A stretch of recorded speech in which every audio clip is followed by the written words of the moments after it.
శ్రమ కలిగిన భయపడకు, శ్రమ పెరిగిన బెదిరిపోకు. శ్రమ కలిగిన భయపడకు, శ్రమ పెరిగిన బెదిరిపోకు.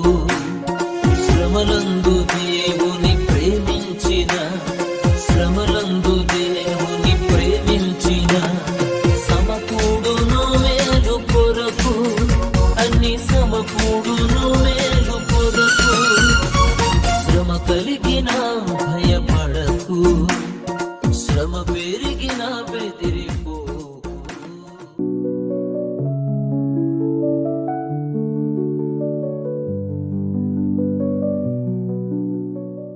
మహాశ్రమలు అనే శీర్షికలో ఈ సమయంలో మనం ధ్యానించే వాక్యం ఏంటంటే listening to God in the last days. అంచె దినములలో దేవుని మాట వినుట. ఆల్రెడీ మనం ఎండ్ టైమ్స్లో ఉన్నామండి. ఎండ్ టైమ్స్లో దేవుని మాట వినడం అనేది చాలా ప్రాముఖ్యమైనది. మూల వాక్యం చూసుకొని వివరంలోనికి వెళ్దామండి. ద్వితీయోపదేశకాండం 4వ అధ్యాయం 30-31 వచనాల్లో మూల వాక్యం ఉంటుంది. తర్వాత మనం వివరంలోనికి వెళ్దాం. ఈ సంగతులన్నీ నీకు సంభవించిన తర్వాత, ఈ సంగతులన్నీ మీకు సంభవించిన తర్వాత నీకు బాధ కలుగునప్పుడు, అంచె దినములలో నీవు నీ దేవుడైన యెహోవా వైపు తిరిగి నీ ఎడల, ఆయన మాట వినిన ఎడల, నీ దేవుడైన యెహోవా కనికరము గల దేవుడు గనుక నిన్ను చేయి విడవడు, నిన్ను నాశనం చేయుడు. తాను నీ పితరులతో ప్రమాణం చేసిన నిబంధనను మర్చిపోవడు. ఇక్కడ మనం అందులో మూల వాక్యం ఏంటంటే ఆయన మాట వినిన ఎడల. అండ్ ఇవాళ మనం తల్లిదండ్రుల మాట వినం, పెద్దలు చెప్పిన మాట వినం. అండ్ ఇది ఒక సామెత ఉంటుంది, పెద్ద బుర్ర లేకపోతే ఎద్దు బుర్ర తెచ్చుకోండి అంట. మాట విననోళ్ళని ప్రజలు ఈ దినాల్లో తల్లిదండ్రుల మాట పిల్లలు వినటలేదు ఈవేళ. అలాగే పెద్దలు అనే వారికి ఇంట్లో విలువ ఉండదు, వాళ్ళ మాట ఎవరు వినరు. ఇంట్లో కాపరి మాట ఎవరు వినరు. మనుషులు ఎలా తయారంటే వాళ్ళకి తోచిన విధంగా వాళ్ళు జీవిస్తున్నారు. దీనికి నిదర్శనం ఏంటంటే అంచె దినములలో జరిగే సంఘటనలు ఇవి. అంచె దినాల్లో ఉన్నది ఏంటంటే అక్రమము విస్తరించుట చేత అనేకుల ప్రేమ చల్లారిపోతుంది. అంటే ఇక ప్రేమలు ఉండవు అంతా కూడా. కారణం ఏంటంటే అక్రమము. అంటే మనుషులు విపరీతమైన విధాలుగా జీవితాల్ని జీవించడం వల్ల క్రమం అనేది ఉండదు.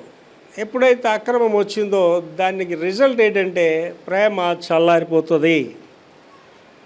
అంచె దినములలో దేవుని మాట వినుట వివరణలు కొన్ని చూద్దామండి. నెంబర్ 1 చదువుతలి.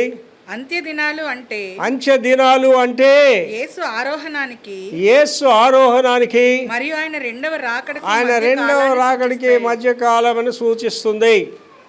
ఆరోహణ అంటే ప్రభు పైకి ఎత్తబడడం, రెండవ రాకడంటే ప్రభు మధ్యాకాశానికి రావడం. ఈ మధ్య కాలాలు అంచె దినాల్ని సూచిస్తాయి అంటున్నాడు. తర్వాత దేవుడు తన కుమారుడైన యేసు మరియు పరిశుద్ధాత్మ ద్వారా మాట్లాడుతాడు. దేవుడు యేసుక్రీస్తు ద్వారా పరిశుద్ధాత్మ ద్వారా మాట్లాడుతాడు. ఇవాళ మనం అనుకుంటా పాస్టర్ గారు మాట్లాడుతాడు. పాస్టర్ గారు కాదు, పాస్టర్ గారితోటి సంఘంతో పరిశుద్ధాత్మ దేవుడు మాట్లాడుతాడు. ఒక దినాన్ని పరిశుద్ధాత్మ గురించి ధ్యానిద్దాం. The characteristics of the holy ghost, పరిశుద్ధాత్మ కార్యాలు అనేవి ఒకరోజు ధ్యానిద్దాం. తర్వాత ప్రార్థన, లేఖనము, పరిశుద్ధాత్మ మార్గదర్శకత్వం ద్వారా వినబడే దేవుని స్వరాన్ని క్రైస్తవులు వినమని ప్రోత్సహింపబడతారు. క్రైస్తవులు వినాలట, క్రీస్తు బిడ్డలు. ఏంటండి? ప్రార్థన, లేఖనాలు. Prayer is important thing. Prayerless person is the powerless person అంటాడు. నా జీవితానికి మూలం ఏంటంటే ప్రార్థనే. నాకు ఏ బాధ కలిగినా అవసరమైనా ప్రతిదానికి ప్రార్థన చేస్తాను. ప్రార్థన గురించి ఏం చెప్పకూడదని, ప్రేయర్ చేంజెస్ థింగ్స్. ప్రార్థన అనేది విషయాన్ని మార్చేస్తుంది. నీతిమంతుని ప్రార్థన బహుబలము గలదే ఉంటుంది అంటాడు. ఏలియా మన వంటి మానవ స్వభావం కలవాడే. ఆయన ప్రార్థించగా 3.5 సంవత్సరాల వర్షం కురియలేదు. మళ్ళీ ఆయన ప్రార్థన చేస్తేనే వర్షం వచ్చింది. కనుక ప్రార్థన, లేఖనాలు అంటే ఇవాళ మనం ఏం చూస్తున్నామో ఈ ప్రపంచంలో ఇవన్నీ ముందుగానే చెప్పబడ్డాయి. లేఖనముల నెరవేర్పు. లేఖనము పరిశుద్ధాత్మ మార్గదర్శకం. అంటే పరిశుద్ధాత్మ వాళ్ళని నడిపించేది పరిశుద్ధాత్ముడు, మనతో మాట్లాడేది పరిశుద్ధాత్ముడు, పాపాలు ఒప్పింపచేసేది పరిశుద్ధాత్ముడు. అందుకే అంటాడు, నా ఆత్మ లేనివాడు నావాడు కాడు అంటాడు. దేవుని ఆత్మ లేకపోతే నీకు ఎవడి మాటలు వినిపించవు. దేవుని ఆత్మ లేకపోతే నీకు దేవుని మాటలు రుచించవు. కనుక దేవుని ఆత్మ ఎవరిలో ఉన్నదో దాని వాడు కాదండి. వాళ్ళకి దేవునికి సంబంధం ఉండదు. కనుక కంపల్సరిగా దేవుని ఆత్మ నీలో ఉండాలి. అదే పరిశుద్ధాత్మ. పరిశుద్ధాత్మ నీతో మాట్లాడుతుండే, పరిశుద్ధాత్మ నీకు చెప్తుంటుంది, నువ్వు ఇలాగెళ్ళు, ఈ దిశగా వెళ్ళు, ఇటు వెళ్ళు, అటు వెళ్ళొద్దని పరిశుద్ధాత్మ దేవుడు మనతో మాట్లాడతాడండి. అది అనుభవిస్తేనే తెలుస్తుంది. కనుక పరిశుద్ధాత్మ మార్గదర్శనం ద్వారా వినబడే దేవుని స్వరాన్ని క్రైస్తవులు వినమని ప్రోత్సహించారు. దేవుని స్వరం అనేది మనకు వినిపిస్తుంది. అని మీరు విన్నారో లేదో, నాతో దేవుడు చాలాసార్లు మాట్లాడాడు. దేవుడు చెప్తుంటాడు. చాలామంది అడుగుతారు, దేవుడు చెప్తాడు ఏంటండి అని అడుగుతాడు. నేను అమెరికా దేశం వెళ్ళాలి, 9:30కి నా ఫ్లైట్ ఇక్కడ విశాఖపట్నం. దేవుడు చెప్పాడు వెళ్ళొద్దని. నేను మానేసి ఆ ట్రావెల్, నాకు ఆ టికెట్ బుక్ చేసిన ఆయనకి ఫోన్ చేశాను, ఆ ట్రావెల్ ఎక్స్ప్రెస్ సుకుమార్గా. ఏం సార్ అంత సడన్గా క్యాన్సిల్ చేశారు? దేవుడు చెప్పాడండి వెళ్ళొద్దు అని చెప్పాడు. ఆ దేవుడు అలా చెప్తాడు ఏంటి సార్ అని చెప్పాడు సార్ ఆయన. అయితే మీ డబ్బులన్నీ పోతాయి సార్, 1,25,000 కూడా పోతాయి సార్. పోనీ ఏంటి సార్, పర్లేదు, దేవుడు చెప్పాడు కదా, ఆయనే దాని బాధ్యత వహిస్తాడు ఆయన. మళ్ళీ గంట తర్వాత ఫోన్ చేసి మీ డబ్బులు ఏం పోలేదు సార్, మీ డబ్బులన్నీ మీకు వచ్చేస్తాయి సార్. నేను దేవుడు చెప్పాడంటే మీరు నమ్మలేదు సార్ అని. దేవుడు చెప్తాడండి, వినడం మనకి అవసరం. దేవుడు చెప్తాడు ఇలా వెళ్ళొద్దు, ఇలా చెయ్యొద్దు, వాళ్ళతో ఇలాగుండు, అంత ఎంతవరకు ఉండని చెప్తాడు. కానీ మనం మన ఇష్టానుసారంగా వెళ్ళిపోతుంటాం. దేవుడు ఏం చెప్పాడు, నిన్నవేకి వెళ్ళరా అని చెప్పాడు. దేవుడి మాట వింటున్నాడా? దేవుడి మాట తర్షీసుకు పోతున్నాడు. ఇలాగ ఇవాళ దేవుని సేవకుల పరిస్థితి అలాగే ఉంది. అంచె దినాల్లో దేవుని సేవకులు కూడా దేవుడు చేపించేయట్లేదు, వారికి తోచింది గట్టి చేస్తున్నారు.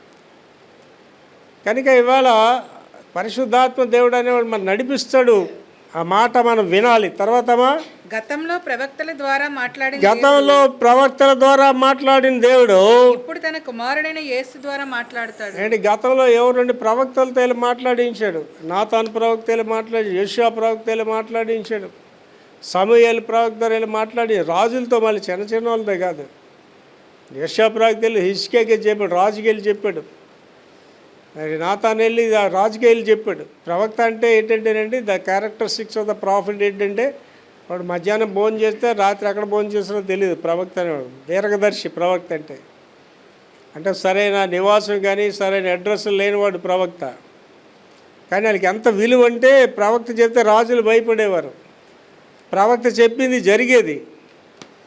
అప్పుడు ఏమంటున్నాడండి, పూర్వ దినాల్లో ప్రవక్తల ద్వారా మాట్లాడాడు దేవుడు. కానీ ఈవేళ ఎవరితో మాట్లాడుతున్నాడండి? యేసుక్రీస్తు ద్వారా మాట్లాడుతున్నాడు. ఇవాళ మనం వెంటనే మాట్లాడినేటండి, యేసు ప్రభు గారు మనం ముందు పెట్టిన మాటలే ధ్యానించుకుంటున్నాం. తర్వాత యేసు బోధన మార్గనిర్దేశం చేయడానికి పరిశుద్ధాత్మ పంపబడ్డాడు. యేసు బోధన అంటే యేసు ప్రభు గారు ఏమైతే మనకు బోధించారో ఆ బోధనకి ఏంటంటే మార్గనిర్దేశం చేయడానికి. అంటే ఆ బోధనను ఇలాగ అనుసరించాలి, ఆ బోధల ప్రకారం ఇలా చేయాలని ఎవరు మనకి చెప్తున్నాడండి? పరిశుద్ధాత్మ దేవుడు చెప్తున్నాడు. అంటే ఇక్కడ చాలా విచిత్రమైనది ఏంటంటే, తండ్రి, కుమార, పరిశుద్ధాత్మ. చాలామందికి తెలియక మీకు 3 దేవుళ్ళు ఉన్నారు కదా అంటారు. తండ్రి అయిన దేవుడు ఏమైనాడు? ఆది యందు ఆ యొక్క జలముల మీద ఆత్మ అల్లాడుచుండేనంట. తండ్రి అంటే ఇట్స్ ఎ ప్యూర్లీ స్పిరిట్ అనమాట. తండ్రి ఆత్మ అయిన దేవుడు శరీరం దాల్చుకొని భూమి మీదకి ఎందుకు వచ్చాడండి? రక్తం చిందించడానికి, మానవుల రక్షణ, నా రక్షణకి. ఆ రక్తం చిందించడానికి యేసు అనే రూపంలో వచ్చాడు. ఎవరైనా తండ్రే. అందుకే యేసుప్రభు గారు ఏమన్నారు, నన్ను చూసినవాడు తండ్రిని కూడా చూస్తున్నాడు ఆయన. మరి కుమారుడైన దేవుడు వెళ్ళిపోయేటప్పుడు ఏం చెప్పాడు? నేను వెళ్ళి మీకు ఆదరణకర్తను భూమి. ఆదరణకర్త ఎవరు? ఆయన దేవుడే, ఆయన ఒకటే. కనుక క్రైస్తవులు మస్ట్ అండ్ షుడ్ 3 తెలుసుకోవాలి, త్రిత్వం గురించి తెలుసుకోవాలి. అర్థం కావాలంటే మీకు 3 దేవుళ్ళు ఉన్నారు కదా అని చెప్తుంటారు. ఇంకా చాలామంది హేళనగా కూడా మాట్లాడతారు. తండ్రి అన్నారు కదా, తల్లి ఉండాలి కదా అని హేళనగా కూడా మాట్లాడుతుంటారు. వాళ్ళు హేళనగా మాట్లాడి మాత్రం వాళ్ళకి మీరు ప్రత్యుత్తరాలు చెప్పాల్సిన అవసరం లేదండి. మూర్ఖుని మూట చెప్పిన వాడికి ప్రత్యుత్తరం చెప్పొద్దు అంటున్నాడు.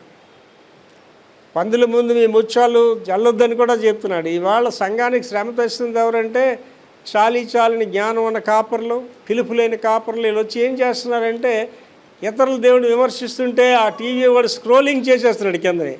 ఆ స్క్రోలింగ్ చేసేస్తుంటే వీడి పెద్ద పాపులారిటీ, వీడి పేరంతా వచ్చేస్తుంది. వీడి వల్ల ఏంటవుతుంది, సంఘానికి శ్రమ వస్తుంది, విభేదాలు వస్తున్నాయి. యేసుప్రభు సంఘానికి ఏం చేయండి, గొప్ప ఆజ్ఞ, సర్వలోకానికి వెళ్ళి సర్వసృష్టికి సువార్త ప్రకటించండి. సువార్త అంటే ద మెసేజ్ ఆఫ్ జీసస్. యేసుప్రభు గురించి చెప్పండి రా అన్నాడు. విమర్శమని చేయమని చెప్పలేదు ఎక్కడ కూడా.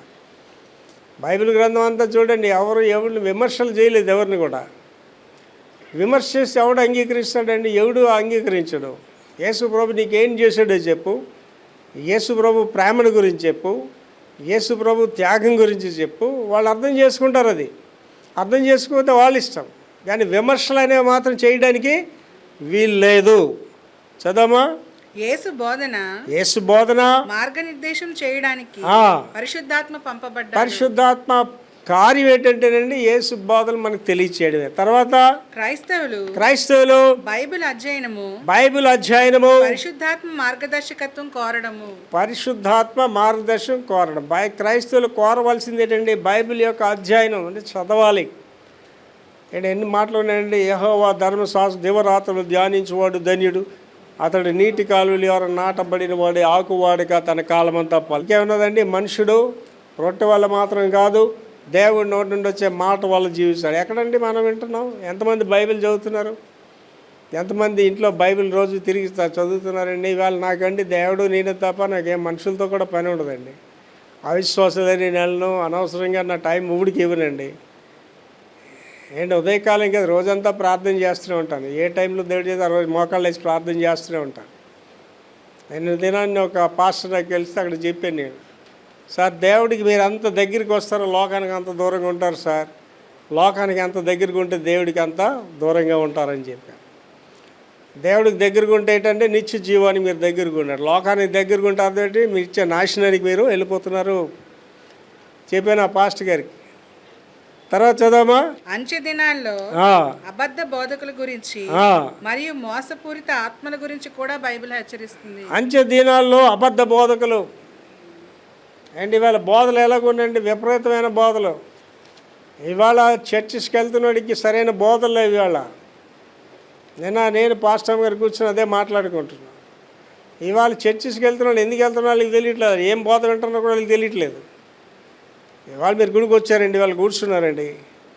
ఈ గుడి అయిన తర్వాత ఇక్కడి నుంచి వెళ్ళేటప్పుడు ఇవాళ ఇక్కడ ఏంటి నేర్చుకున్నాను, ఇవాళ దేవుడు నాతో ఏంటి మాట్లాడే నాకు అనుభవం లేకుండా పైకి వెళ్తే అనవసరం మీరు ఇక్కడికి వచ్చి.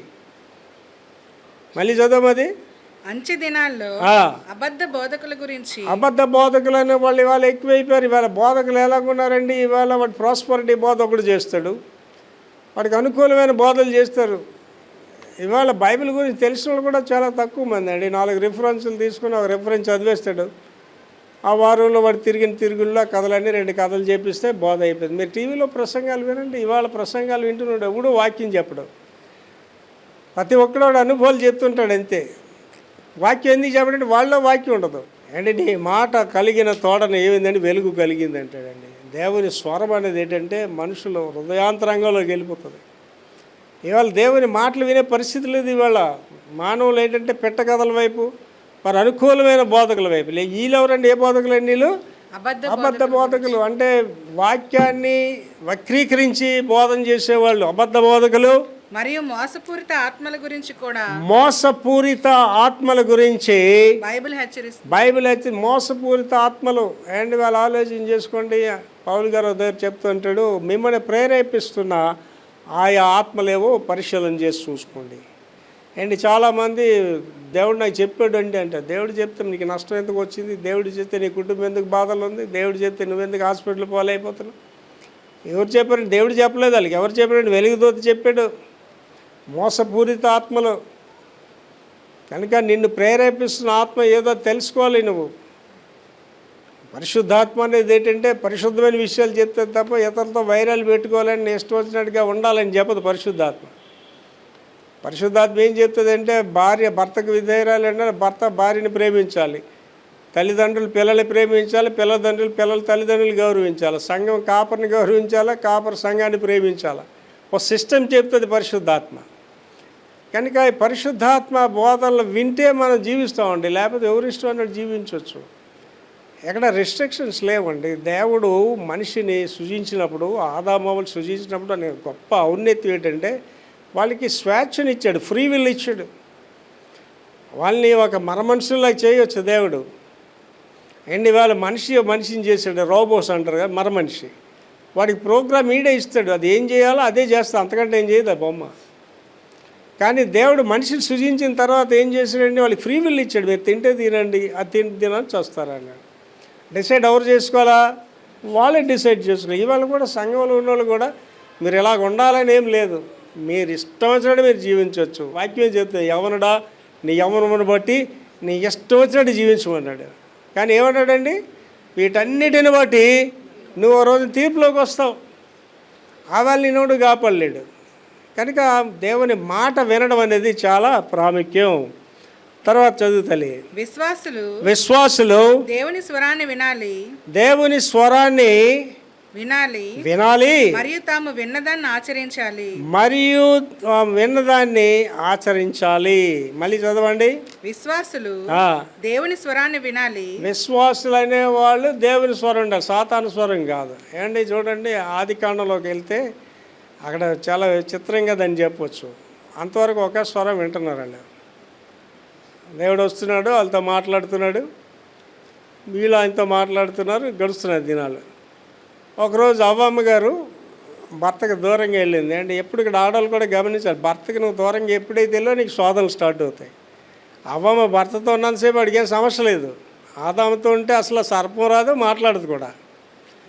ఆదాముతో లేని టైం చూసుకొని ఆ సర్పం దాంతో ఏం మాట్లాడేదండి, దేవుడు ఈ పొల వృక్షాలు ఏదని తినొద్దన్నాడు. ముందు ఆవిడకి ఏంటంటే ఆ ప్రశ్న కాదు, ఆ మాటలు కాదు, అంటే నేను ప్రేమించిన పాము కూడా మాట్లాడుతుంది. అంతవరకు ఒకే స్వరం వింటున్నారు.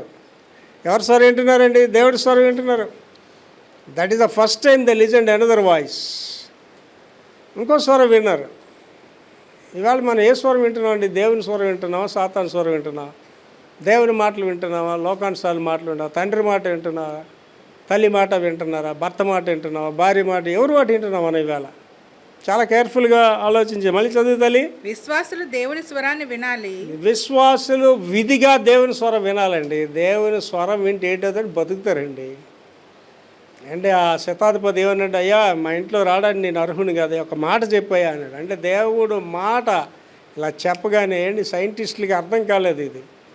ఇప్పుడు ఆ మధ్యకాలంలోనే ఆ జెనీవాలో చేసిన ప్రయోగం ఏంటండి, బిగ్ బ్యాంగ్ ప్రయోగం ఏంటంటే ప్రోటాన్ ఎలక్ట్రాన్ ఆ రెండు కిరణాలు ఇలా పంపిస్తూ పెద్ద శబ్దం క్లాష్ వచ్చి పెద్ద శబ్దం వచ్చి ఆ శబ్దంలోంచి సృష్టి పుట్టింది.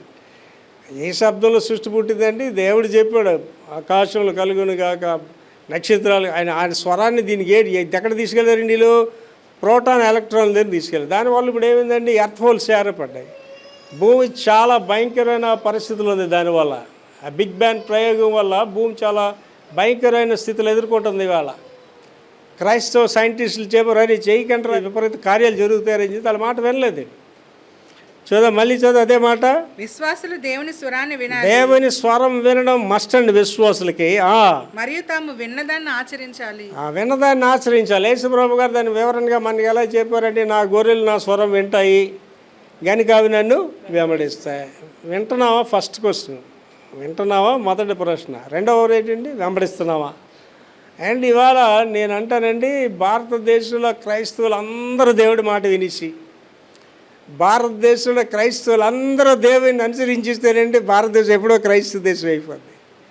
ఇవాళ క్రైస్తవ కుటుంబాల్లో క్రీస్తు లేడండి, నామకార్థ క్రైస్తత్వం.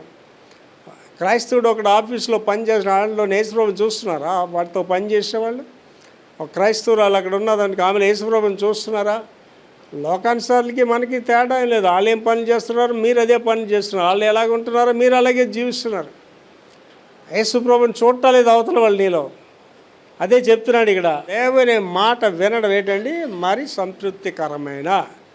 అండ్ దేవుడు చెప్పిన మాట విన్నాడు ఒకడైనా పాడైపోయాడు. బైబిల్ చరిత్రలో తీయండి, ఎప్పుడో పాడవలేదు. ఇశ్రాయేల్ని ఐగుప్తు నుంచి రమ్మన్నాడు, వాళ్ళు మాట విన్నారు, వాళ్ళు బాగానే ఉన్నారు. 40 సంవత్సరాలు హ్యాపీగా పరలోక మన్నా తిన్నారు, వాళ్ళు మాంసాలు తింటున్నారు అని చక్కగా దేర్ ఎంజాయ్ దర్ లైఫ్.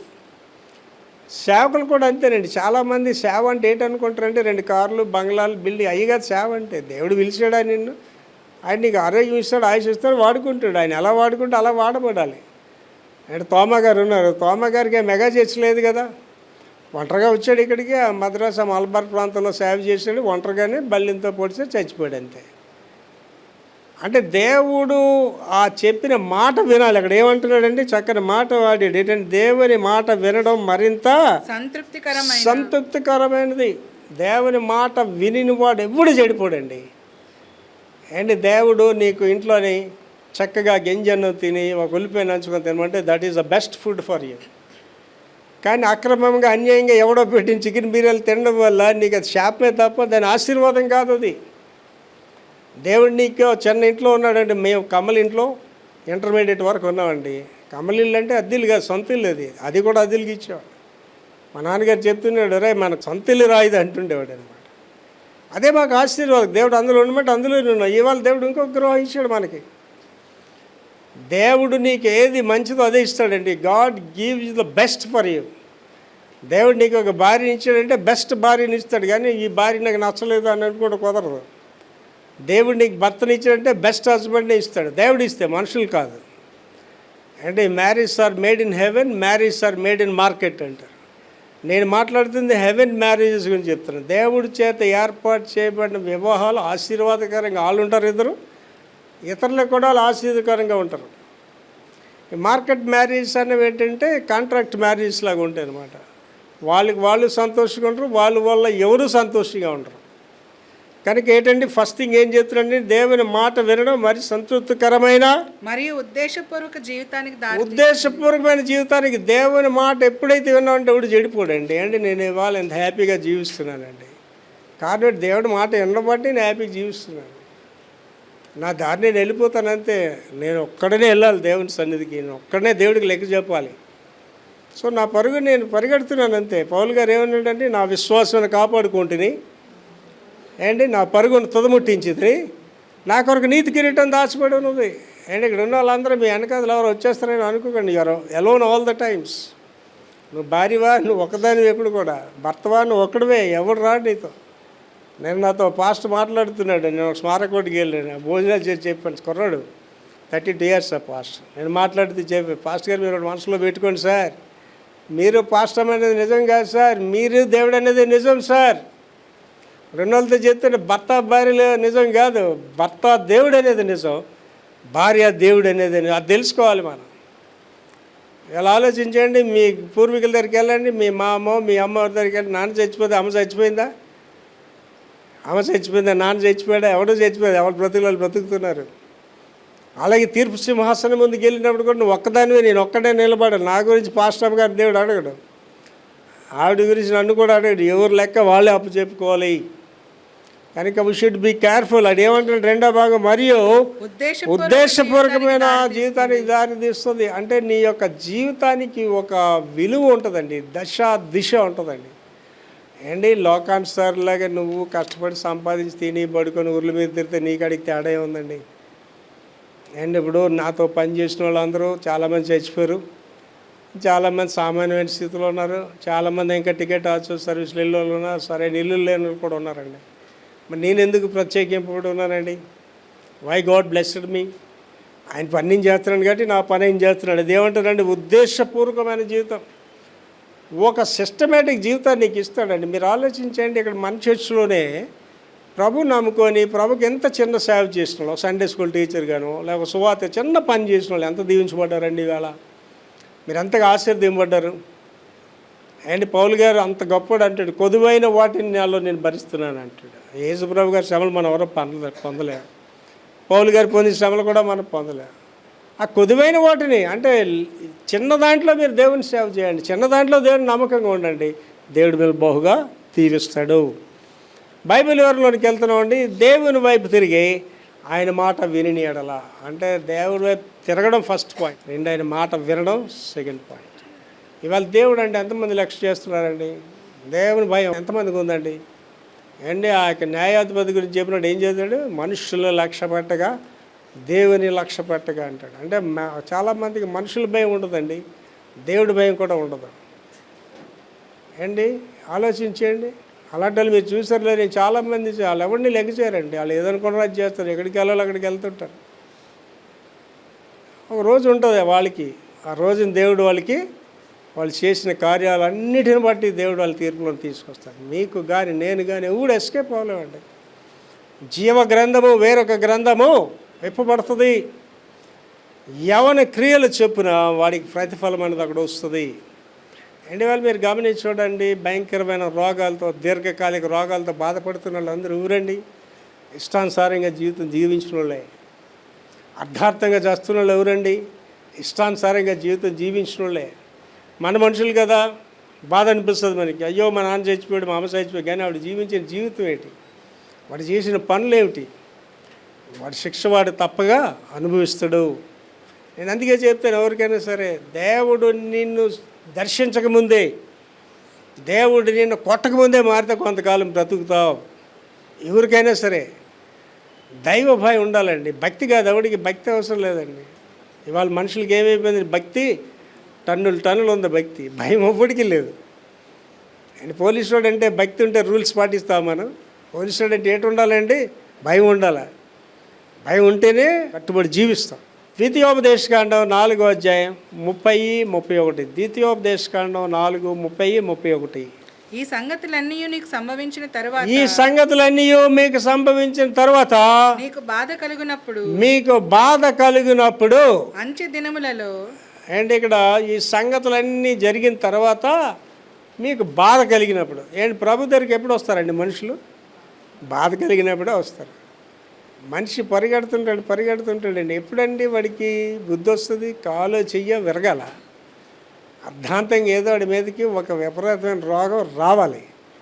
అదే చెప్తున్నాడు. ఏమంటున్నాడండి? ఈ సంగతులన్నీ సంభవించిన తర్వాత నీకు బాధ కలిగినప్పుడు, అప్పుడు నీకు బాధ కలిగితే చూసావా? బాధ కలిగేటప్పుడు అంచె దినములలో నీవు నీ దేవుడైన యెహోవా వైపు తిరగాలండి. యెషయా వెళ్ళి చెప్పేసాడండి రాజైన హిజ్కియాకి, రాజా నీ పని అయిపోయింది, నువ్వు అన్నీ సరిదీసుకో, దేవుడు నేను తీసుకెళ్ళిపోతాడని.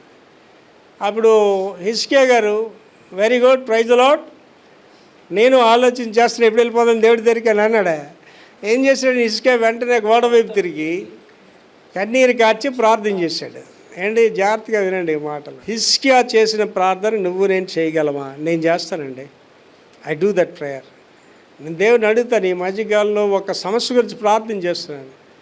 ఆ వ్యక్తిని దేవుడు డీల్ చేయాలి, మనం డీల్ చేయలేమండి. ఎప్పుడైతే ఆ వ్యక్తిని మనం దేవుడికి అప్పగించేసామో వాళ్ళు భయంకరమైన స్థితిగతుల్లోకి వెళ్ళిపోతాడు. నా వరకండి నేను ఎవడి మీద ఒక మాట అనడానికి కూడా ఇష్టపడినా. ఒక మనిషి ఎప్పుడైతే దారి తప్పి ప్రవర్తిస్తారో వాళ్ళు దేవుడికి అప్పగించేస్తాను అంతే. దేవుడికి అప్పగించామనుకోండి, దేవుడు కరెక్ట్గా ఎక్కడ వాళ్ళకి బుద్ధి చెప్పాలో అక్కడ బుద్ధి చెప్తాడు దేవుడు. మనం ఏం చేయలేం, మనం కొంత చూస్తాం, మనకు కనిపించేది కొంత, దేవుడికి సమస్తము కనిపిస్తుంది. ఈయన చక్కగా గోడ వైపు తిరిగి ప్రభు ప్రైజ్ ది లార్డ్ వచ్చేస్తాను దేవుడు అన్నాడు. ఏమన్నాడండి? గోడ వైపు తిరిగి, దేవుడా నీ ఎదుట నేను ఎలాగ జీవించానో జ్ఞాపకం చేసుకో. నేను ప్రార్థన చేస్తానండి దేవుడికి. మాట విషయంలో కూడా తప్పు చేయనండి, ఇక్కడ ఆలోచనలు కూడా తప్పు చేయనండి. దేవుడి దగ్గర నన్ను నేను అలా చూసుకుంటాను ఎప్పుడు కూడా, every day, every minute. And దేవుడితో మీతో మాట్లాడుతున్నానంటే మన దేవుడైన పనికిమాలిన దేవుడా? అన్యాయస్తుడా? నోరుండి మాట్లాడలేని దేవుడా? కళ్ళుండి చూడలేని దేవుడా? It's a living God. మన హృదయాంతరంగాలు ఎముకల్లోకి మూలుగుల్లోకి వెళ్ళిపోయి మన ఆలోచనలు సహా చూసే దేవుడు ఆయన. ఏమంటున్నాడండి? నీ ఎదుట నేను ఎలా జీవించానో జ్ఞాపకం చేసుకో. ఇక్కడ ఎంతమంది అలాంటి ప్రార్థన చేయగలరండి? మీకు బాధలు కలుగుతున్నాయి, మీ ఇంట్లో కూడా కష్టాలు వస్తున్నాయి. Can you do this prayer? మీలో ఇక్కడ ఉన్నోళ్ళు దేవుడి దగ్గరికి వెళ్ళి, దేవుడా నేను మీదట ఎలా జీవిస్తున్నానో జ్ఞాపకం చేసుకొని అడిగే ధైర్యం దమ్ము ఎంతమందికి ఉంది? ఇక్కడ మనం ఇష్టం వచ్చినట్టు మనం జీవిస్తున్నామండి. ప్రార్థన కూడా ఏంటంటే ఎక్కాలు అబ్బించినట్టుగా ప్రార్థన చేసి అది ఇచ్చి ప్రభు ఇది ఇచ్చి ప్రభు అంటాను. అంటే మా ఇంట్లోకి డౌట్ కానీ రోగం వస్తే నేను ఒప్పుకోనండి దేవుడి దగ్గర. మీకు చెప్పాను కదండి, మోషే కాబట్టి అమాయకుడు సాత్వికుడు అన్నాడు కదా, మంచోడు కాబట్టి దేవుడు అరే కానాన్ని చూసేసి వచ్చిరా అంటే ప్రైజ్లాడని కానాన్ని చూసి నేనైతే సంతోషపడినాను. నేను దేవుడితో యుద్ధం చేస్తాను, పోరాడుతాను. నేను యాకోబు పోరాటం లేదు దేవుడితో, పోరాడాడు. నువ్వు నన్ను దీవించే వరకు నేను వదలన్నాడు యాకోబు. నేనైతే ఊరుకోనండి, దేవుడిని ఇవ్వమని అడుగుతాను కంపల్సరీగా. ఇవాళ నేను దేవుడిని అడుగుతుంది ఏంటంటే my prayer must be answered. నా ప్రార్థనకి సమాధానం రావాలి. I want to see that. చూడాలి ఆ ప్రార్థనకు సమాధానం. ఎన్ని దేవుడు నా ప్రార్థన వినండి, ఎన్ని కార్యాలు చేసాడండి నా జీవితంలో దేవుడు. అండ్ ఇక్కడ ఉన్న వాళ్ళందరూ ఆలోచన చేసుకోండి, నీ ప్రార్థన ఎన్ని ప్రార్థనకు సమాధానం దేవుడు ఇచ్చాడు. ఇక్కడ ఉన్న వాళ్ళందరూ ఆలోచన చేసుకోండి, యెహోవా ఉత్తముడైన రుచి చూసి తెలుసుకున్నారా? మా ఇంటి సమస్యను దేవుడు తీర్చగలడని ఎప్పుడని అనుకున్నారా? నా ఆర్థిక ఇబ్బంది దేవుడు తీర్చగలడని అనుకున్నారా? నా బిడ్డలకి దేవుడు బిడ్డలు ఇవ్వగలడని అనుకున్నారా? ఎంతవరకు దేవుడి మీద మనం విశ్వసిస్తున్నాం? అంటే నీకు నచ్చినట్టుగా దేవుడిని ఆరాధిస్తావు, నీకు నచ్చినట్టుగా దేవుని ప్రార్థన చేస్తుంటే పంచేది దేవుడి దేరా. ఇక్కడ అదే చెప్తున్నాడు, చదవమా అదే మాట చదివింది. అంచె దినములలో నీవు నీ దేవుడైన యెహోవా వైపు తిరిగి. ఎవరి వైపు తిరగాలని? దేవుడి వైపు తిరగాలి. ఎవరు చేశారంటే పని? రాజైన హిజ్కియా చేశాడు. 15 సంవత్సరాల ఆయుష్ వచ్చాడండి దేవుడి వాడికి. 15 సంవత్సరాల ఆయుష్లోని 2 సంవత్సరాల తర్వాత పుట్టాడండి. ఎవడండి? మనష్షే అనేవాడు పుట్టాడు. ఆడెంత భ్రష్టుడైపోయాడంటే మనష్షే. తండ్రి ఎంత భక్తిపరుడు, ఆడంత భ్రష్టుడిగా తయారైపోయాడు. అన్నిలతో సహవాసాలు, ఆకాశ దేవుళ్ళని పూజించడం, బిడ్డలు అగ్నిలోంచి నడిపించడం, సమస్తమైన అన్య ఆరాధనలన్నీ చేశాడండి. దేవుడు అని తిన్నగా తీసుకెళ్ళి ఎక్కడ పెట్టేశాడండి? చెరసాల్లో పడేశాడు. చెరసాల్లో పడేసి చైన్లు కట్టిస్తారు. ఆ చెరసాల్లో చెప్పకూడదు తింటున్నాడు. అప్పుడు ఏమొచ్చిందండి? అప్పుడు మారు మనసు వచ్చిందండి. అంటే నీకు దెబ్బ తగిలితే కానీ మారువా నువ్వు? అంటే దేవుడు నీకు కాలు చేయి తీస్తేనా అని తెలుస్తుంది దేవుడు అంటే ఉన్నాడని. నేను ఇతరులు బాధ పెడుతున్నానని, కుటుంబాల్లో అలజడి చేస్తున్నానని, సంఘంలో అలజడి చేస్తున్నాను దేవుడు కొడితేనా తెలుసుకుంటాను? దేవుడు ఎంత గొప్పవాడు, ఆయన ఔన్నతి ఎంత గొప్పతో సార్ ఆలోచించాడు. ఎంత పనికి మాలినాడు కూడా. అక్కడ రాయబడిన మాట ఏంటంటే మనస్సే తన్ను తాను జీవము గల దేవుని బహుగా తగ్గించుకొనగానే ఎంత ప్రేమ కలిగిన దేవుడు అండి. మళ్ళీ ఆడి చైన్లు విడిపించేసి మళ్ళీ ఆడు రాజ్యం వాడికి ఇచ్చేసాడు. అండ్ యేసయ్య లాంటి దేవుడు మీకు ఎక్కడ దొరకడండి ప్రపంచంలో. భారతదేశ దేవుళ్ళ ఫార్ములా ఏంటండి? ఎందుకైతారండి దశావతారాలు? దుష్ట శిక్షణ, శిష్ట రక్షణ. చెడ్డవాడిని శిక్షించాలి, మంచివాడిని రక్షించాలి. యేసుప్రభు ఎందుకు వచ్చాడండి? నశించిన దానిని వెదకి రక్షించడానికి వచ్చాడు. Is a great God. And మీ జీవితంలో జీవితం నీకు మేళ లేకపోయినా పర్వాలేదు తల్లి, నీకు లక్షలు లేకపోయినా నీకు పర్వాలేదు. లక్షణమైన బుద్ధి, లక్షణమైన జీవితం, లక్షణమైన బ్రతుకు, లక్షణమైన ప్రార్థన అంటే గొప్పదానివి. నీకంటే గొప్పవాడు లేడు. చాలా జాగ్రత్తగా ఆలోచన చేసుకోండి. ఏమంటున్నాడు అన్న ఒకటి మళ్ళీ చదువు అదే మాట. అంచె దినములలో నీవు నీ దేవుడైన యెహోవా వైపు తిరిగి. ఏంటి తిరగాలమ్మా నువ్వు? దేవుడి వైపు తిరగాలి. ఏంటి నా వరకు అయితే దేవుడు తప్ప ఎవరు లేరండి. నాకు ముందు ఎవడు కనిపించడు, ఎవడు లేడు నాకు. నేను దేవుడు అంతే. ఇంగ్లీష్లో చక్కని పాట ఉంటుంది, the cross before me, the world behind me అంటాడు. ఎదురుగా నాకు సిలువ ఉంది, వెనకాతల లోకం ఉంది. లోకంతో నాకేం పని లేదు. దేవుని కొరకే జీవిస్తున్నాను 100%. 100% దేవుని గురించే జీవిస్తున్నానండి. చదవం తర్వాత. ఆయన మాట వినిన ఎడల, ఆయన మాట వినిన ఎడల నీ దేవుడైన యెహోవా, నీ దేవుడైన యెహోవా కనికరము గల దేవుడు గనుక. కనికరము గల దేవుడు. ఏంటి దేవుడు కొన్న కనికరం ఏ మనిషికి ఉండదండి. ఏంటి మనుషులు చూడండి, వాళ్ళు తప్పులు చేస్తారు. నేను తప్పు చేస్తున్నాడు అటు తప్పు చేస్తున్నాడు అంటారు. కనికరం ఉండదు మనుషులకి. కొంతమందికి అంటే ఆకలితో ఉన్నని చూసి అలా చూస్తారు కానీ అడిగి భోజనం పెట్టరండి. వాళ్ళకి మనసు ఉండదు, కరగదా మనసు. కనికరం అనేది ఎక్కడి నుంచి వస్తుంది? దేవుడి దగ్గర నుంచి వస్తుంది. మన దేవుడే కనికరము కలిగిన దేవుడు. అండ్ నా వరకండి ఎవడైనా ఆకలి అంటే వాడికి భోజనం కంపల్సరీగా పెడతాడు, ఎవడైనా సరే. అండ్ ఇవాళ నేను విమానాల్లో వెళ్తున్నాను, ఫస్ట్ క్లాస్లో వెళ్తున్నాను, నేను రైల్వే జనరల్ బోగీలు వెళ్ళిన అనుభవాలు కూడా నాకు ఉన్నాయండి. ఆ జనరల్ బోగీలో వెళ్ళేటప్పుడు భోజనం ఖానా అని కూడా వస్తాడండి. అందుకనే నేను భోజనం చేస్తే చుట్టుపక్కల అలా చూస్తున్నాను. ఎరా మీరు ఆర్డర్ అంటే అందరూ వడ్డోళ్ళు అనమాట. అందరూ టొంకా నై సాబ్ అంటే, టొంకా అంటే రూపాయలు వస్తాయి. ఆవిడ వాళ్ళు ఎంతమంది అంటే 10 మందికి భోజనాలు అరేంజ్ చేసేవాడు. నాకు ఎవడైనా ఆకలి అంటే నేను తట్టుకోలేనండి, ఎలాగైనా అడిగి సహాయం చేయాలని ఆలోచన ఉంటుంది. ఆడ మన సంఘ సభ్యుడు అయ్యిండు, అసలు ఎవడైనా సరే నాకు అనవసరం. ఏమన్నాడంటే కనికరం గల దేవుడు, మన దేవుడు లాంటి కనికరం ఉన్న దేవుడు ఎవడు లేడండి. నువ్వు మారితే నీ పట్ల కనికరం చూపిస్తాడు ఆయన. మారాలి మనం. అప్పుడేమంటాడు, కనికరం గల దేవుడు గనుక నిన్ను చెయ్యి విడవడు, నిన్ను చేయి విడవడు. అంటే నువ్వేమో you have to turn towards the lord. నీ పాపం అందరూ ఒప్పుకోవాలి, నీ లోకసారి జీవితాన్ని విడిచిపెట్టాలి, మారు మనసు పొందాలి. అప్పుడు అంటున్నాడు ఆయన, నీ చేయి విడవడు, నిన్ను నాశనం చేయడు. నిన్ను నాశనం చేయడు. నిన్ను నాశనం ఎవరు చేస్తారండి? డాక్టర్లు చేస్తారా? రోగాలు చేస్తాయా ఏంటి? నా దగ్గర వైరస్ రామానండి. నేను కోవిడ్ టైంలోనే చెప్పాను, కోవిడ్ టైంలో మాస్క్ వేసి చూసాను నన్ను ఎప్పుడైనా? No mask, vaccine, no vaccine, corona virus రా రా రా, కరోనా వైరస్ వస్తుందా నా దగ్గరికి? నీ దగ్గరికి వస్తుందా? రాదండి. మన 1000 మంది సభ్యులు ఒకటి దగ్గరికి రాలేదు కరోనా వైరస్. ఎంత ధైర్యం ఉండాలండి కరోనా వైరస్ మన దగ్గర రావడానికి. జబ్బులు నీ దగ్గరకు వస్తున్నట్టు నీళ్ళు ఎవరు లేరమ్మా? దేవుడు లేడు. ఏటమ్మా చదువు మాట వెళ్ళేదే, నిన్ను నాశనం చేయడు. నిన్ను నాశనం చేయడు. నాశనం ఎక్కడి నుంచి వస్తుందండి? దేవుడి దగ్గర నుంచి వస్తుంది.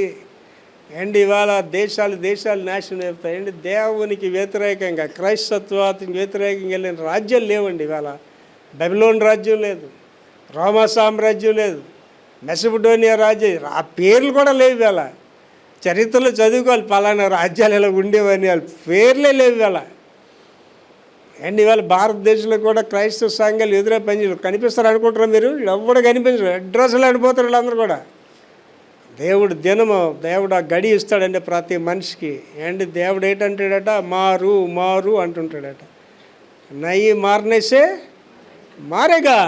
దేవుడు కొడితే ఎక్కడ పోతావండి? నువ్వు ఎక్కడ పోతావు నీకే తెలియదు, నువ్వేమవుతావు కూడా నీకే తెలియదు. నిన్ను భూ ప్రపంచంలో కాపాడేవాడు ఎవడు ఉండడు. అదే చదవ మళ్ళీ, నిన్ను నాశనం చేయడు, నిన్ను నాశనం చేయను అంటున్నాడు దేవుడు. తాను నీ పితరులతో ప్రమాణం చేసిన, తాను నీ పితరులతో ప్రమాణం చేశాడు కదా, నిబంధనను మర్చిపోడు. ఆ నిబంధన కూడా మర్చిపోడు. ఏమంటే ఇలా ఆలోచించండి. నా వరకు నాకు ఎంత నమ్మకం ఉంటుందంటే, నన్ను బట్టే నా కుటుంబం ఇలాగ ఉన్నదని నేను నమ్ముతాను. 100% నమ్ముతాను. పాస్టర్ గారు ప్రార్థన చేస్తున్నాడో మిగిలిన వాళ్ళందరూ ఇంట్లో ప్రార్థన చేస్తలేదు నాకు అనవసరం. కానీ నాకు మాత్రం నా దృఢమైన విశ్వాసం ఏంటంటే, నన్ను బట్టే నా కుటుంబం ఇలాగుంది, నన్ను బట్టే నా సంఘం ఇలాగున్నది. కారణం ఏంటంటే, దేవుడు నాకు ఏం చేశాడండి? ప్రమాణం చేశాడు. దేవుడు ప్రమాణం చేశాడు కనుక దేవుడు నాతో ఉన్నాడు కాబట్టి, దేవుడు నాకు ప్రమాణం చేశాడు కాబట్టి, నా కుటుంబాన్ని కాబట్టి, ఆ సంఘాన్ని కాపాడుతున్నాడు. మీ వరకు మీరు ప్రార్థన చేసుకుంటారో లేదో నాకు తెలియదండి. మీ పిల్లల గురించి మీరు చేస్తలేదు, నేను మాత్రం మీ గురించి ప్రార్థన చేస్తాను. తర్వాత రెండవది ఏంటంటే, మనఃపూర్వకముగా దేవుని వైపు తిరుగుట. మనఃపూర్వకంగా దేవుని వైపు తిరుగుట. జోయల్ చాప్టర్ 2 12-13 అండి. యోవేలు గ్రంథము 2వ అధ్యాయం 12-13 వచనాలు. ఇప్పుడైనను మీరు ఉపవాసం ఉండి. ఏటి ఉండాలటమ్మా? ఉపవాసం ఉండాలా? అమ్మో నేను ఉపవాసం ఉండలేను పాస్టర్ గారు, నేను తినడమే సరిగ్గా తిన్న పాస్టర్ గారు, ఉపవాసం ఉండండి ఇంకా కష్టం పాస్టర్ గారు అండి. ఉపవాసం అని కానీ అలా తెలియదు. ఉపవాసం ఉండాలి, ఫేస్లో ఎప్పుడైనా చూసారా? ఏమా ఉపవాసం అండి ఈవేళ.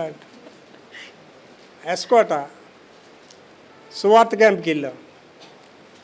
సువార్త క్యాంప్కి వెళ్తే ఎస్కోట మోతుబారి నాకు ఫ్రెండ్ జగన్నాథరావు అని నాయుడుస్. మా టీం వాళ్ళకి చెప్పాను, మా ఫ్రెండ్ ఉన్నాడు, నేను వెళ్ళి కలిసి వస్తానని. సరే వెళ్ళాను, ఆ ఇంటికి వెళ్ళాను. ఆ ఇంటికి వెళ్తే నాయుడుస్ కదా పెద్ద ఊరు మోతుబర్లు, ఎస్కోట మోతుబర్లు అనమాట. పిలిచారు లోపలికి. అలా ఆవిడ ఉన్నది. మా ఆయన గారు పొలంలోకి వెళ్ళారండి, వచ్చేస్తారు, కూర్చోండి సార్ 10 నిమిషాలు అని. అలాగేనమ్మా అన్నాను. ఆవిడ పళ్ళెంతో బోర్లు, అరటిపళ్ళు, పులిహోర ఇవన్నీ పట్టుకొని వస్తుంది. నేను అన్నాను, అమ్మా ఇవాళ నాకు ఉపవాసం అమ్మా ఎంత తిన్నామా? మాకు ఉపవాసమేనండి పాస్టర్ గారు అన్నదండి. అంటే ఆవిడ ఉపవాసం అంటే ఏంటండి? బూర్లు, క్యారెలు, పులిహోర. అంటే వాళ్ళకి ఉపవాసం కాదంటే తెల్లన్నం సాంబార్ అనమాట. ఇప్పుడు తెల్లన్నం సాంబార్ బలమైందా, గారెలు బూరెలు అట్టిపోలు అవి బలమైనవా? అంటే వాళ్ళ ఉపవాసం అనేది అలాగ ఉంది వాళ్ళకి. ఉపవాసం అంటే ఆ ఉపవాసం గురించి ఇక్కడ చెప్పట్లేదు ఏంటి. నేను 40 రోజులు ఉపవాసం చేసిన అనుభవం ఉంది. అమెరికా దేశంలో టీమిదర్ గారి ఇంట్లో ఉన్న ఆ వేళ వారం రోజులు ఉపవాసం చేస్తాం. 7 రోజులు ఉపవాస ప్రార్థన. అంటే ఒక అంశం మీద చేస్తున్నాను. నేను ఉపవాస ప్రార్థన చేసినట్టు ఒక అంశం ఉంటుంది, జరిగి తీరుతుంది కూడా. 3 రోజులు అయిందండి ప్రార్థన. 4వ రోజు రాగానే టిమ్ గారి వైఫ్ ఊరికి ఆయన ప్రాణం తినేస్తుంది. డాక్టర్ పాసిలాని ప్రార్థన ఆపిమను అంటుందండి. ఎందుకు చెప్తుందంటే ఆయనకేమైనా రోగం వస్తే మనకి అమెరికాలో మెడికల్ చాలా కష్టం. మెడికల్ ఇన్సూరెన్స్ ఉండాలి. అమెరికాలో గవర్నమెంట్ హాస్పిటల్ ఉండవు. మెడికల్ ఇన్సూరెన్స్ లేకపోతే నేను చచ్చిపోడే, నిన్ను ఎవడు పట్టించుకోడు అక్కడ. ఈయనకి మెడికల్గా ఏం ప్రాబ్లం వస్తే మనం కట్టుకోలేని బిల్లులు మనం భరించలేని ఉపవాసం మానేయమంటుంది ఆవిడ. అంటే ఉపవాసం అంటే అంత భయపడిపోయే పరిస్థితులు కూడా ప్రపంచంలో ఉన్నాయి. ఇక్కడ ఉన్న వాళ్ళందరూ నా మైకి వింటున్న ప్రపంచంతో చెప్తున్నానండి. 40 రోజులు ఒక మనిషి ఏమి తినకపోయినా చవడండి. 40 రోజులు సైంటిఫిక్గా చెప్తే, నేను సైన్స్ స్టూడెంట్ని. ఈ 40 రోజులకి సరిపడా కొలెస్ట్రాల్స్, వాటర్ అంతా నీ బాడీలో ఉంటుంది. సన్నంగా అయిపోతావు కానీ బ్రతికే ఉంటావు. 40 రోజుల వరకు నువ్వు చచ్చిపోవంటే 4 గంటలకే ఉపవాసం ఉన్నావు. నీరసంగా ముఖం పెట్టుకొని వాయిస్ డౌన్ అయిపోయి ఉపవాసం అండి పాస్ట్ గారు, ఇదే ఉపవాసం. ఆ ఉపవాసం గురించి చెప్పట్లేదు ఇక్కడ. ఏటో చదవమా. ఇప్పుడైనను మీరు ఉపవాసం ఉండి కన్నీరు విడాలా. కన్నీరు విడడం అంటే ఏంటండి? ఇక్కడ ఉన్న వాళ్ళందరికీ నేను చెప్తున్నాను. ఇవాళ ఎందుకో దేవుడు మీతో ప్రత్యేకంగా మాట్లాడుతున్నాడండి.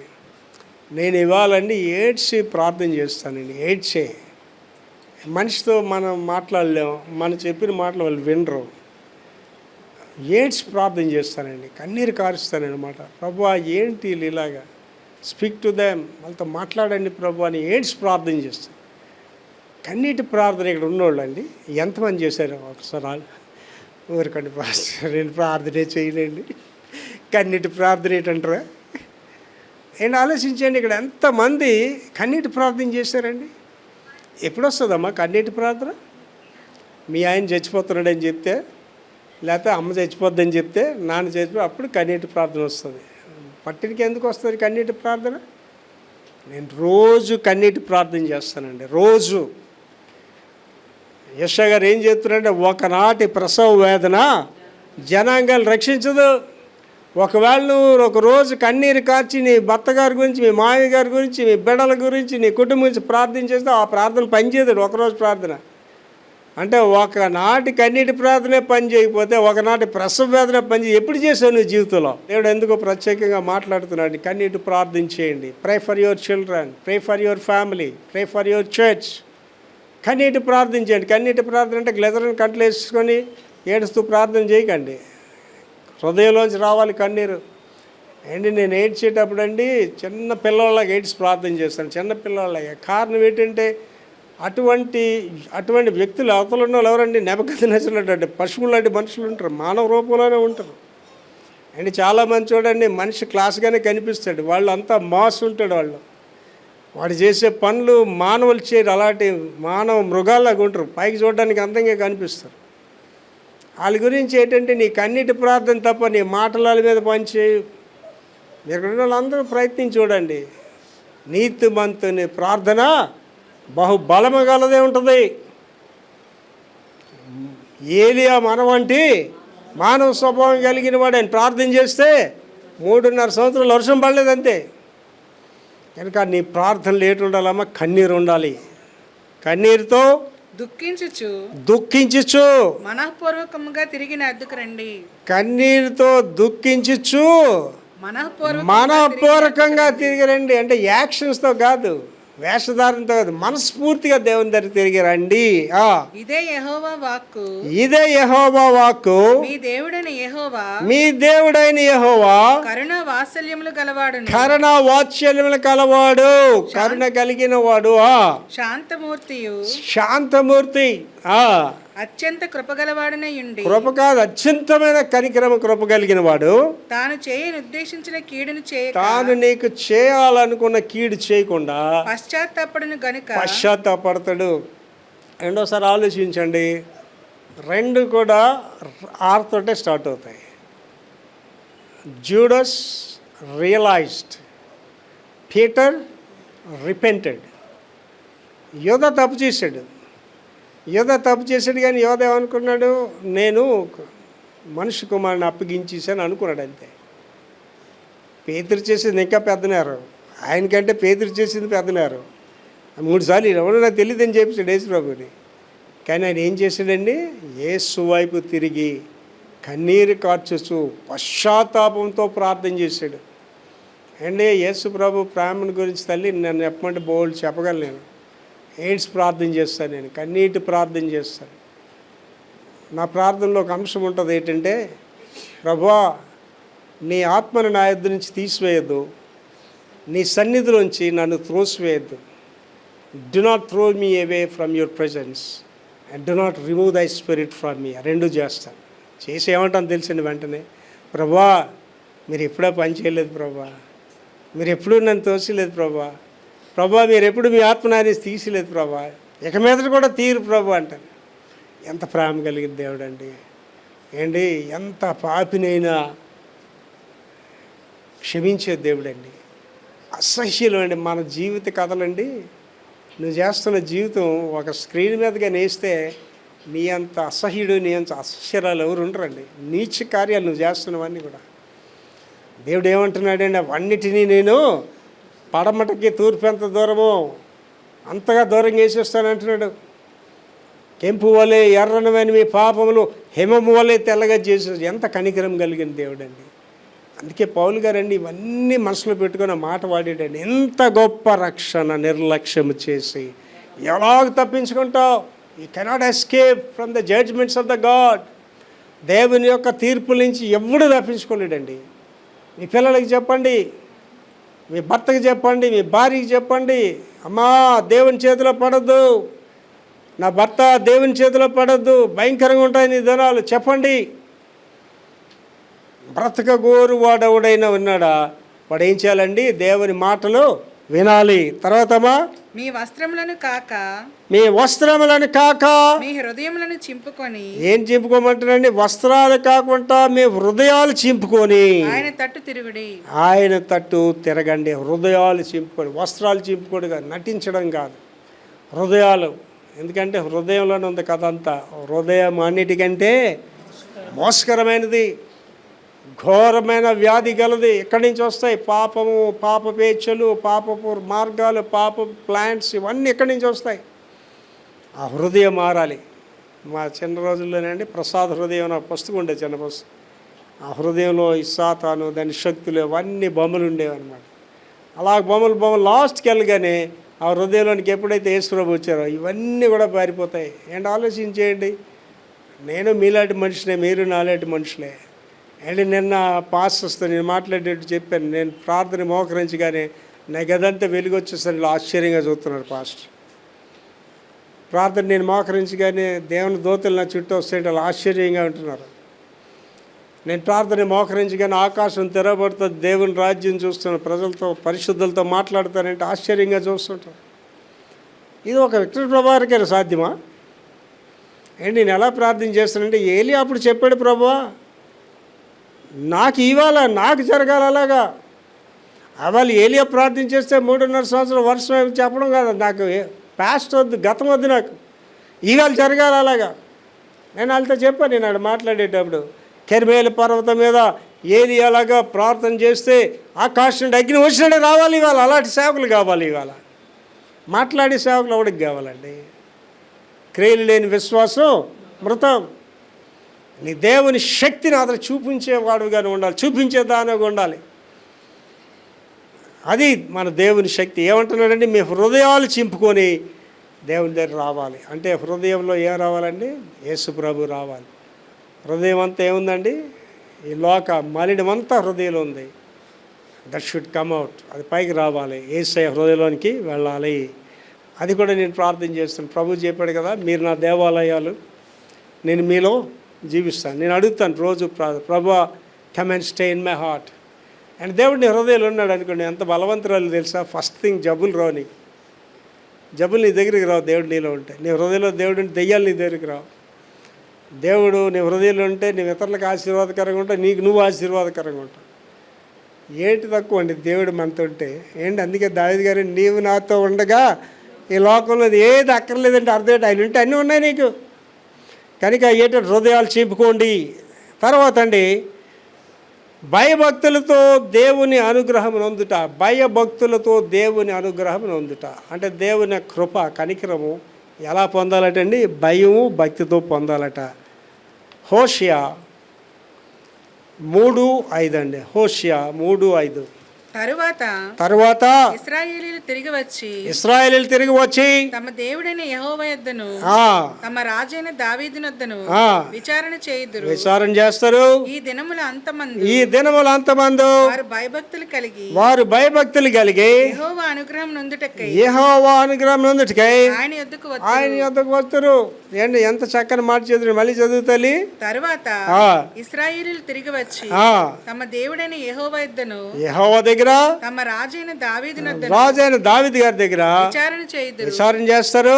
ఈ దినముల అంతమందు వారు భయభక్తులు కలిగి యెహోవా అనుగ్రహం నొందుటకై ఆయన యొద్దకు వస్తారు. అండ్ ఇశ్రాయేలీలు ఇవాళ ఎంత బలమైన వారిగా ప్రపంచంలో కారణం అదేనండి. వాళ్ళు దేవుడి దగ్గర సంప్రదిస్తారు, దేవుడితో మాట్లాడతారు, దేవుడు చెప్పిన పని చేస్తారు. నిష్ట కలిగిన వారండి ఇశ్రాయేలీలు. అండ్ ఇశ్రాయేల్ ఎంత భక్తి కలిగిన వారంటే ప్రపంచంలో ఉన్న చెత్త ఏది ఇశ్రాయేల్లో ఉండదండి. ఇశ్రాయేల్ ప్రత్యేకించబడి ఇశ్రాయేల్ స్త్రీలు ఉన్నారంటే ప్రత్యేకింపబడిన వారు. ఈ లోకంలోని ఫోనోగ్రఫీ ఇక చెత్త ఏది ఇశ్రాయేల్ దేశంలో ఉండదు. ఇశ్రాయేలీలు అంటే వాళ్ళు చిన్నప్పటి నుంచి భక్తిలో పెంచుతారు, చిన్నప్పటి నుంచి త్వర నేర్పిస్తారు. వాళ్ళకి భక్తి తాత్పర్యాలు ఉంటాయి. ఆడపిల్ల మగపిల్ల అందరూ యుద్ధ భూమిలోకి వెళ్ళి వస్తారు. ఇశ్రాయేల్ వాడు మళ్ళీ తీసుకొస్తానని చెప్పాను, మీ దగ్గర తీసుకొస్తానండి. వాళ్ళు ముట్టుకుంటే చాలు మనకు ఆశీర్వాదం వస్తుంది. ఇశ్రాయేల్ ప్రత్యేకింపబడిన వారు, they are specially born people. వాళ్ళు ప్రత్యేకంగా పుట్టినవారు, ప్రత్యేకింపబడిన జనాంగం వాళ్ళు. కారణం ఏంటంటే ఇది. ఏం చేస్తారు, ఎవరి దగ్గరకు వస్తున్నారండి, యెహోవా అనుగ్రహం పొందుటకు ఆయన వద్దకు వస్తారు. మనుషులు ఎవడు నీకేం చేయలేడండి. మనుషులు కొంతవరకే నేను ప్రేమిస్తారు. మనుషులు నేను అంతకాలం ప్రేమించలేరు, మనుషులు అంతకాలం నేను సహించలేరు. అండ్ మనుషుల ప్రేమలు కానీ మనుషుల యొక్క ఆదరణ ఏంటంటే ఒక సామెత ఉంటుంది, చింకి కూడా చలి తీర్చదు, ఎంగిలి మెతుకులు ఆకలి తీర్చదు. అలాగే ఉంటుంది మనుషుల కృప. కానీ ఇక్కడ ఎవరి దగ్గరికి వెళ్ళాలంటే దేవుని యొద్దకు మనం వచ్చినప్పుడు ఆయన జీవమును సమృద్ధి జీవించాలి. లాస్ట్ అండి, దేవుని మాట వినడంలో ఆశీర్వాదం. ఇవన్నీ బాగానే ఉన్నాయండి పాస్టర్ గారు. దేవుని మాట వింటే నాకు ఏంటి వస్తుంది అంటే ఏమంటున్నాడు, ఆశీర్వాదం వస్తుంది అంటున్నాడు. ఇర్మియా 7:23. ఇర్మియా 7:23. ఏదనగా నా మాటలు మీరు అంగీకరించినట్లయితే నేను మీకు దేవుడనే ఇందును. నా మాటలు వింటేనే మీకు దేవుడనే ఉంటాను, లేకపోతే నీకు దేవుడికి ఏం సంబంధం లేదండి. దేవుని మాటలు వినాలండి అంతే. అండ్ తల్లిదండ్రుల మాట వింటేనే బిడ్డలు వాళ్ళకి బిడ్డలండి. భర్త మాట వింటేనే అది భార్య అండి. కాపరి మాట వింటేనే వాళ్ళ సభ్యులండి. దేవుని మాట వినడం అంటే దేవుడు నాతో మాట్లాడితే వింటాను. దేవుడు ఎవరితో మాట్లాడతాడు, కాపరి ద్వారా నీతో మాట్లాడతాడు, తండ్రి ద్వారా నీతో మాట్లాడతాడు, తల్లి ద్వారా నీతో మాట్లాడతాడు, భర్త ద్వారా నీతో మాట్లాడతాడు. ఇదేమంటున్నాడండి, దేవుని మాటలు మీరు అంగీకరించిన నేను మీకు దేవుడనే ఇందును. అప్పుడు నేను మీకు దేవుడినే ఉంటాను, మీరు నాకు జనులై ఇందురు. అప్పుడే మీరు నాకు జనులై ఉంటారు. మీకు క్షేమము కలిగినట్లు నేను మీకు ఆజ్ఞాపించిన మార్గం అంతటి అందు మీరు నడుచుకోండి. రెండో భాగం చదువు తల్లి. మీకు క్షేమము కలిగినట్లు, క్షామము కాదు క్షేమము. తెలుగు వర్డ్స్ చాలా ఇదిగా ఉంటాయి. క్షేమం అంటే ఆశీర్వాదం, క్షామం అంటే కరువు, క్షామము కాదు, క్షేమము కలిగినట్లు నేను మీకు ఆజ్ఞాపించుచున్న మార్గం నేను మీకు ఆజ్ఞాపించాను. చూసారా, ఆ మార్గాలన్నిటి అందు మీరు నడుచుకుని మీరు నడుచుకోండి. అంటే ఏంటండి, ఇవాళ సర్వ మానవాళికి దేవుడు మాటలు విని వాటి ప్రకారంగా నడుచుకోవడం, అదే ఇవాళ టాపిక్. అంచె వల్ల దేవుని మాట వినాలి, ఆ రకంగా నడుచుకుంటే దేవుడు మీకు ఏ ఆశీర్వాదం లేకుండా ఉంటాడు. తల్లి, మీరు మీ పిల్లలు రొట్టె అడిగితే రాయిస్తారా? చేప అడిగితే పామిస్తారా? మీరు చెడ్డవారండి, మీ పిల్లలకి మంచి ఈవులు ఇస్తున్నారు కదా, పరలోకపు తండ్రి ఇంకా మంచి ఈవులు ఇస్తాడు. ఆ వచనం అంతా ఒకసారి చదివి తల్లి. ఏదనగా నా మాటలు మీరు అంగీకరించిన ఎడల నేను మీకు దేవుడనే ఇందును, నేను మీకు దేవుడిని అంటాను, మీరు నాకు జనులే ఇందును, మీరు నాకు జనులే అంటారు, మీకు క్షేమం కలుగునట్లు, మీ క్షేమం కలిగినట్లు నేను మీకు ఆజ్ఞాపించిన మార్గం అంతటి అందు మీరు నడుచుకునండి. మహాపురుషుడు తండ్రి యేసునైనా కృపామేడ ఈ దినాన్ని నాతో మాతో చాలా స్పష్టంగా మాట్లాడారు తండ్రి. మీరు మాకు ఎలా నడుచుకోవాలో ఆజ్ఞించారు తండ్రి. ఆ రీతిగా నడిచిన కృప నాకు మాకు ఈ మాటలు వింటున్న ప్రపంచానికి దయచేయమని యేసు పరిశుద్ధ నామములో వేడుకుంటున్నాం తండ్రి. ఆమేన్.